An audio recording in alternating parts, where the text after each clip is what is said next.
The harbor so pretty in the morning sunshine, as the seabirds and robins their sweet notes entwine.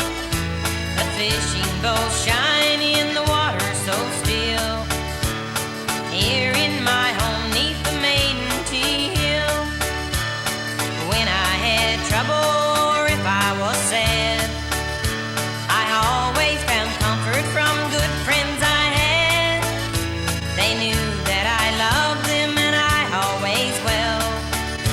And my Virgio home neath the maiden tea hill, my Virgio home, that heaven of mine, the home of my parents so loving and kind.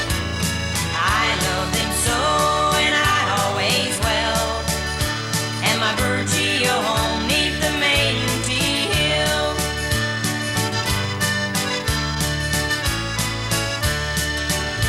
With her fishery failing, I may have to roam. Dear God, how I'd hate to leave my dear home. But each night in memory, sure I'll see it still.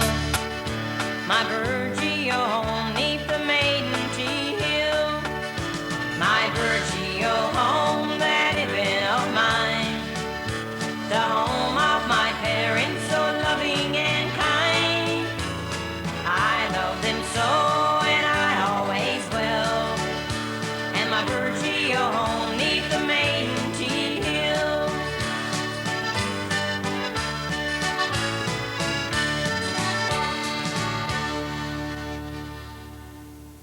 Good evening. Welcome to This Week in Review. Tonight's stories include work on the comfort dumping station at the park will be getting underway on Monday. A new starter has arrived for the generator at the sea freeze plant. Statistics on the number of visitors at Sandbanks Park during the Sand and Sea Festival. Paving of some side roads will be carried out this fall. These stories and more coming up after this. Please stay tuned. What is 56 Spark Street? Is that a teenage show? USC Canada, you know, third world development. I remember when I was a kid growing up, they used to have those ads on TV with that Lotta Hitch. I am Lotta Hitchmanova, Executive Director of the Unitarian Service Committee. Times have changed, but the message is still the same: concern and caring. I'm Bruce Coburn for USC Canada, 56 Spark Street, Ottawa.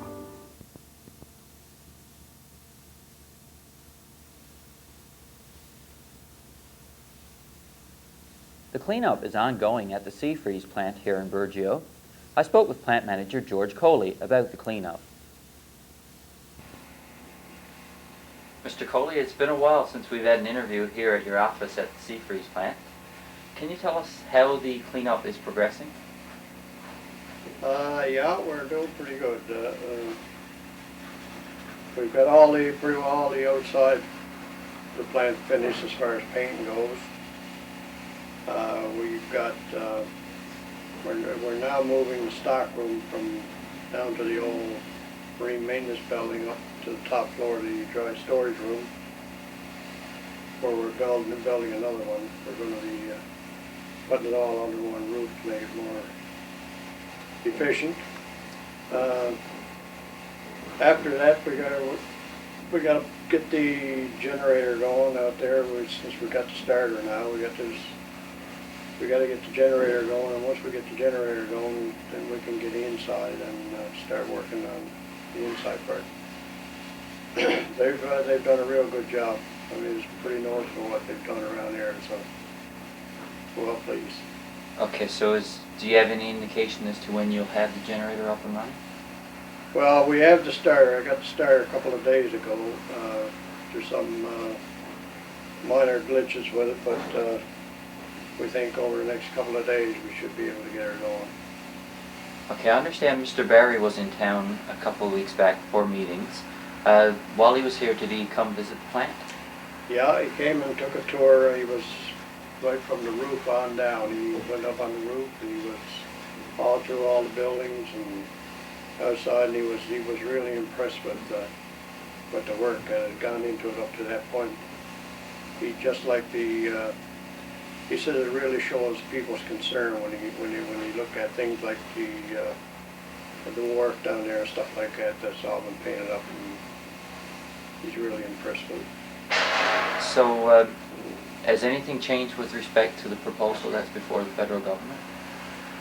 Not at this point that I'm aware of. I understand there's probably a meeting in September, but as far as the details are concerned, I'm not at liberty to say, but I think it'll work out.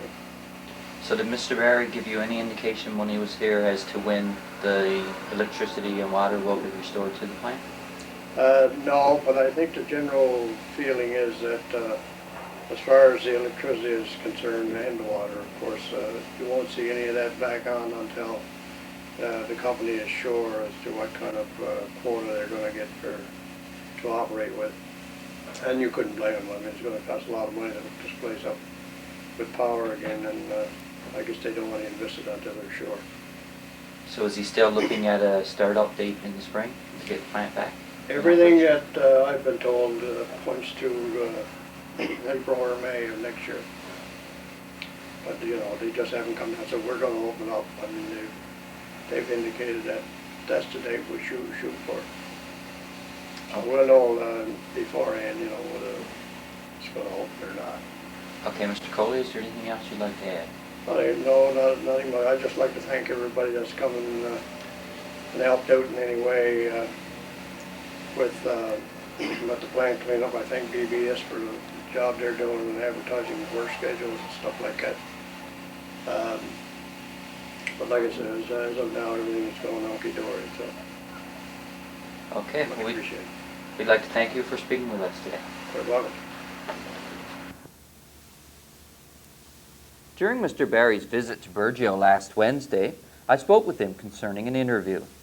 Mr. Barry said he would rather wait until the next meeting in September, when he will hopefully have news on the proposal that is currently before the federal government. After a number of setbacks and delays, work on the Comfort Station dumping station at Sandbanks Park will finally get underway on Monday. Work on the Comfort Station dumping station was scheduled to get underway on Monday, August 5th. This date was then rescheduled for Monday, August 12th. The 12th came and went, but work didn't get started. All that will change tomorrow morning as work will finally get underway on the building itself. The hang-up in getting this project underway was the septic system.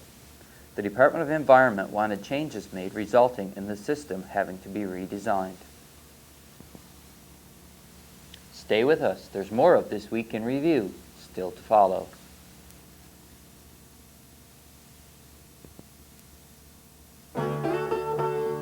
In Nepal, children care for children, while their parents must work to grow food. USC Canada works with Nepali partners, building daycare centers and schools. Here, children develop skills to begin building better lives for themselves and their families. USC Canada, building tomorrow, today. I'm Bruce Coburn for USC Canada, 56 Spark Street, Ottawa.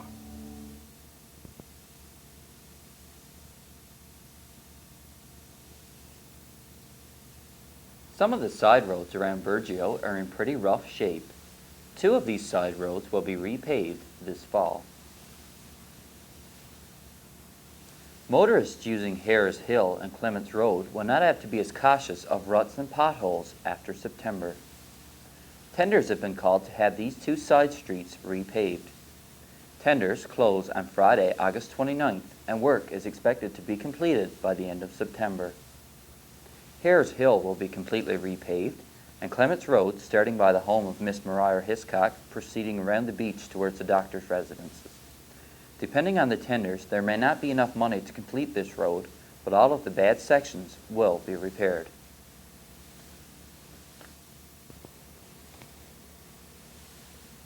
The Burgeo Town Council would like to advise the public that beginning Monday afternoon, August 19th at 2 p.m. until noon Tuesday, August 20th, Council will be flushing out the town's water system.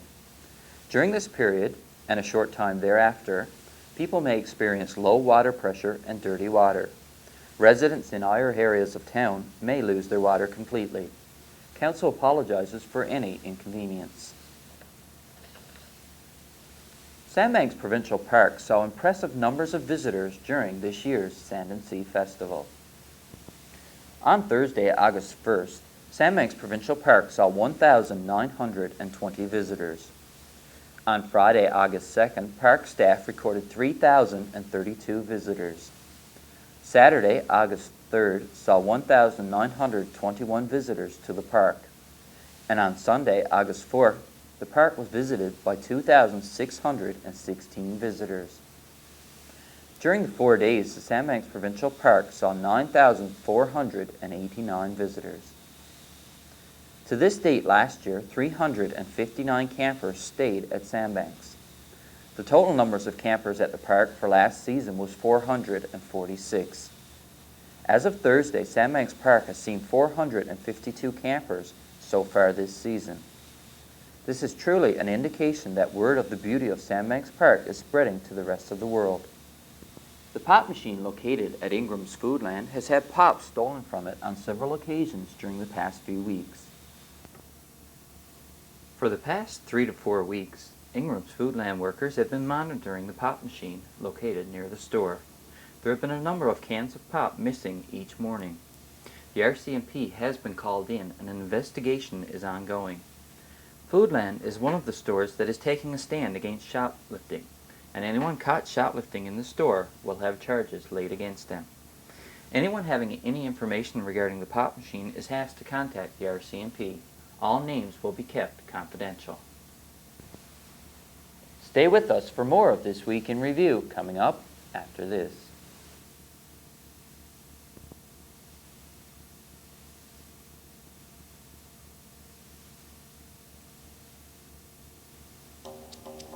Support development work in Africa?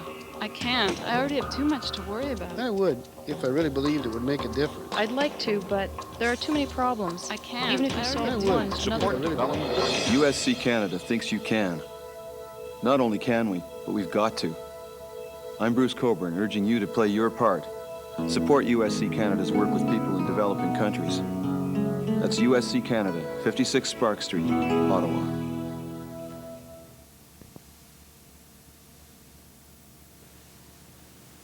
Off the rack.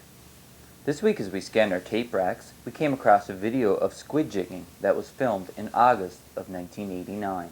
Oh, this is the place where the fishermen gather with oilskins and boots and cape ends battened down. All sizes of figures with squid lines and jiggers, they congregate here on the squid jigging ground. Some are working their jiggers while others are yarning. There's some standing up and there's more lying down. While all kinds of fun, jokes and tricks are begun as they wait for the squid on the squid jigging ground. There's men from the harbor, there's men from the tickle, in all kinds of motor boats, green, gray, and brown.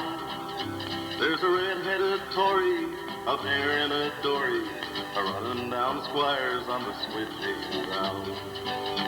There's men of all ages, and boys in the bargain. There's old Billy Chafe, and there's young Raymond Brown. Right yonder is Nobby, and with him is Bobby. There's Sean Hardtack on the squid jigging ground. The man with the whiskers is old Jacob Steele.